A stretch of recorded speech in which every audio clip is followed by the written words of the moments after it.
Assalamualaikum warahmatullahi wabarakatuh. Sebelum memulai pelajaran pada hari ini, alangkah baiknya kita berdoa agar dimudahkan dalam memahami materi pada pertemuan kali ini. Berdoa dimulai.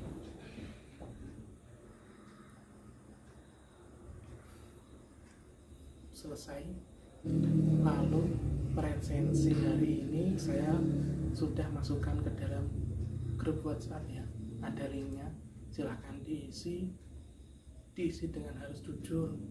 Kalau masuk ya absen, kalau tidak hadir ya diisi tidak hadir.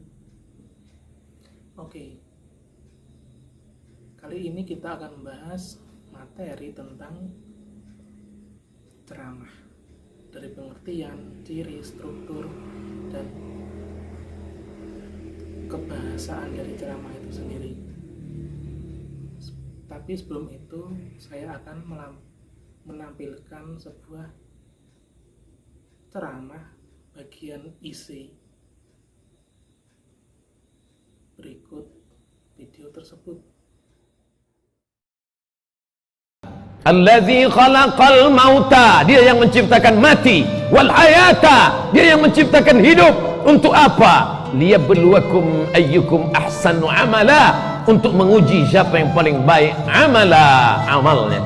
Allah tidak pandang siapa yang paling banyak hafalan Qur'annya, Allah tidak lihat siapa yang paling banyak ilmunya, Allah tidak lihat siapa yang paling banyak hartanya, Allah tidak pandang siapa yang paling tinggi jabatan kuasanya, tapi yang dilihat Allah. Innallaha la yanzuru ila ajsamikum, Allah tak melihat badan tubuh kamu, wala ila suwarikum, tidak melihat rupa wajah kamu, walakin yanzuru ila qulub, yang dipandang Allah qulubikum, hati kamu, wa a'malikum, dan amal kamu. Illal ladzina amanu, kecuali orang-orang yang beriman. Apa itu iman?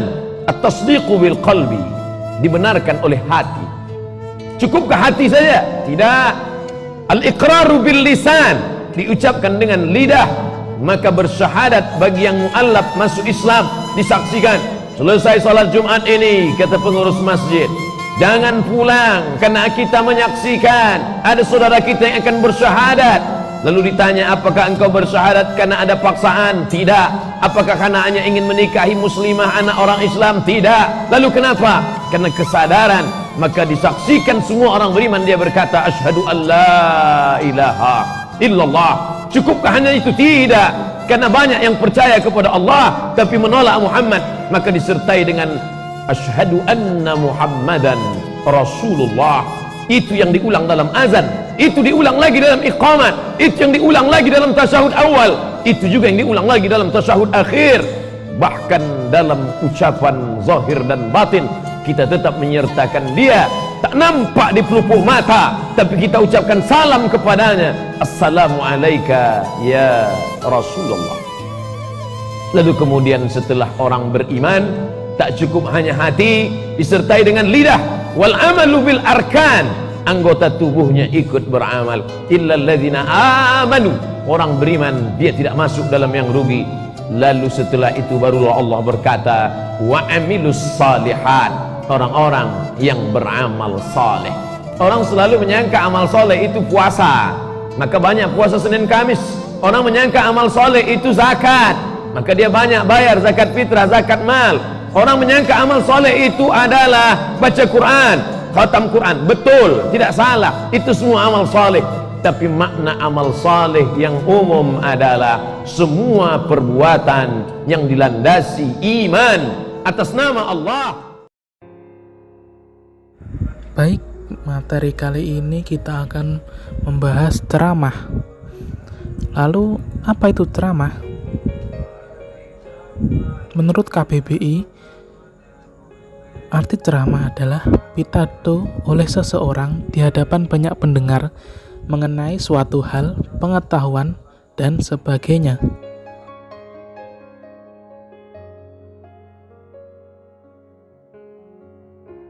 Selanjutnya, tujuan ceramah. Yang pertama, informatif. Jelas, ceramah itu memberikan informasi kepada pendengar.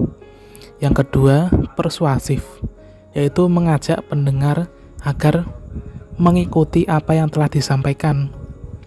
Yang ketiga, argumentatif, berisi argumen yang meyakinkan pendengar mengenai suatu hal atau materi tadi yang disampaikan.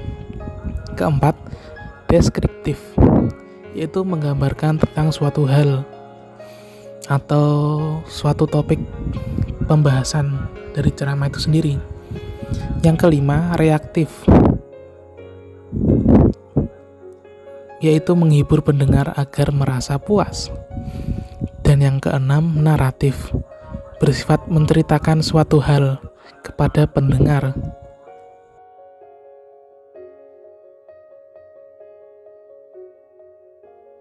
Lalu apa saja ciri-ciri ceramah? Yang pertama, memiliki struktur lengkap dari pendahuluan, isi, dan penutup.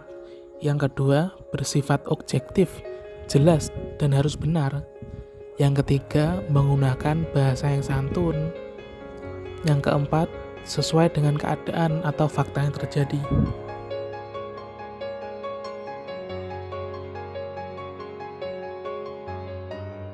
Lanjut, struktur teks ceramah. Yang pertama, ada pendahuluan, berisi salam pembuka, ucapan syukur, dan ucapan penghormatan kepada pendengar. Lalu yang kedua ada isi, berisi paparan dari penceramah, pandangan umum dari penceramah, ilustrasi dari materi yang disampaikan, dan maksud yang ingin disampaikan kepada pendengar.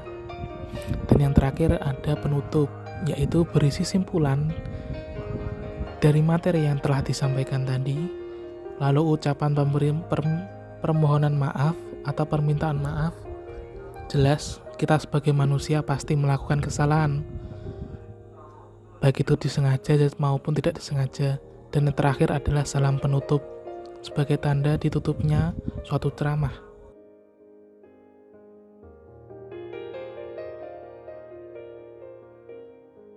Lalu, apa saja kaidah atau ciri kebahasan ceramah? Yang pertama, menggunakan kata kerja mental, misal kata memprihatinkan. Lalu yang kedua, menggunakan kata yang menunjukkan hubungan argumentasi atau sebab akibat. Satu argumen dengan argumen lainnya, saling berhubungan. Yang ketiga, menggunakan kata peristilahan atau teknis yang berhubungan dengan topik ceramah yang dibawakan. Dan yang terakhir, kalimat bersifat deklaratif dan persuasif atau ajakan. Begitu teman-teman materi ceramah pada pertemuan kali ini. Sedikit kita ulas materi yang tadi kita pelajari dari pengertian ceramah sendiri menurut KBBI, yaitu pidato seorang pada orang banyak tentang sesuatu. Lalu ada struktur ceramah, ada pendahuluan, isi, dan penutup.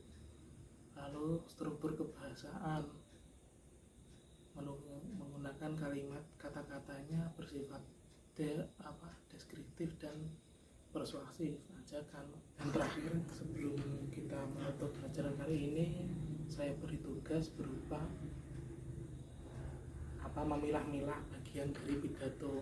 Kalian ambil pidato bentuk teks atau video, terus dipilah-pilah bagian mana yang isi, bagaimana pembuka, salam pembuka, bagaimana bagian dari penutup, salam penutup, atau permintaan maaf. Begitu ya teman-teman. Kalau ada yang masih bingung, bisa ditanyakan pada saya. Baik, sekian, terima kasih. Bila ada kurang lebihnya mohon maaf. Billahi taufiq wal hidayah, wassalamualaikum warahmatullahi wabarakatuh.